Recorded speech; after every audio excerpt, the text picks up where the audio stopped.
ಮಧುರ ಮಕ್ಕಳೇ, ಸತ್ಯವಾದ ರಕ್ಷಣಾ ಸೈನಿಕರಾಗಿ ಎಲ್ಲರನ್ನೂ ಈ ಪಾಪದ ಪ್ರಪಂಚದಿಂದ ಪುಣ್ಯದ ಪ್ರಪಂಚಕ್ಕೆ ಕರೆದುಕೊಂಡು ಹೋಗಬೇಕಾಗಿದೆ. ಎಲ್ಲರ ಮುಳುಗಿರುವ ದೋಣಿಯನ್ನು ಪಾರು ಮಾಡಬೇಕಾಗಿದೆ. ಪ್ರಶ್ನೆ: ಯಾವ ನಿಶ್ಚಯವು ಪ್ರತಿಯೊಬ್ಬ ಮಗುವಿನ ಬುದ್ಧಿಯಲ್ಲಿ ನಂಬರ್ 1 ಕುಳಿತುಕೊಳ್ಳುತ್ತದೆ? ಉತ್ತರ: ಪತಿತ ಪಾವನ ನಮ್ಮ ಅತೀ ಪ್ರಿಯ ತಂದೆಯು ನಮಗೆ ಸ್ವರ್ಗದ ಆಸ್ತಿಯನ್ನು ಕೊಡುತ್ತಿದ್ದಾರೆ. ಈ ನಿಶ್ಚಯವು ಪ್ರತಿಯೊಬ್ಬರ ಬುದ್ಧಿಯಲ್ಲಿ ನಂಬರ್ 1 ಕುಳಿತುಕೊಳ್ಳುತ್ತದೆ. ಒಂದು ವೇಳೆ ಯಾರಿಗಾದರೂ ಪೂರ್ಣ ನಿಶ್ಚಯವಾಗಿ ಬಿಟ್ಟರೂ ಸಹ ಮಾಯೆಯು ಸನ್ಮುಖದಲ್ಲಿ ನಿಂತಿದೆ. ತಂದೆಯನ್ನು ಮರೆತು ಹೋಗುತ್ತಾರೆ, ಅನುತ್ತೀರ್ಣರಾಗಿ ಬಿಡುತ್ತಾರೆ. ಯಾರಿಗೆ ನಿಶ್ಚಯವು ಕುಳಿತುಕೊಳ್ಳುವುದೋ ಅವರು ಪಾವನರಾಗುವ ಪುರುಷಾರ್ಥದಲ್ಲಿ ತೊಡಗುತ್ತಾರೆ. ಈಗ ಮನೆಗೆ ಹೋಗಬೇಕೆಂದು ಬುದ್ಧಿಯಲ್ಲಿರುತ್ತದೆ.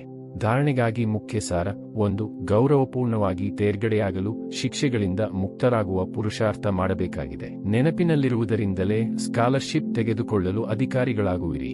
2.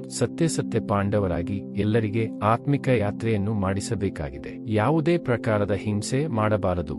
ವರದಾನ: ಲೈಟ್ಹೌಸ್ನ ಸ್ಥಿತಿಯ ಮೂಲಕ ಪಾಪ ಕರ್ಮಗಳನ್ನು ಸಮಾಪ್ತಿ ಮಾಡುವಂತಹ ಪುಣ್ಯ ಆತ್ಮಭವ. ಸ್ಲೋಗನ್: ಯಾರು ಪ್ರತಿಯೊಂದು ದೃಶ್ಯವನ್ನು ಸಾಕ್ಷಿಯಾಗಿದ್ದು ನೋಡುವರೋ ಅವರೇ ಸದಾ ಹರ್ಷಿತವಾಗಿರುತ್ತಾರೆ.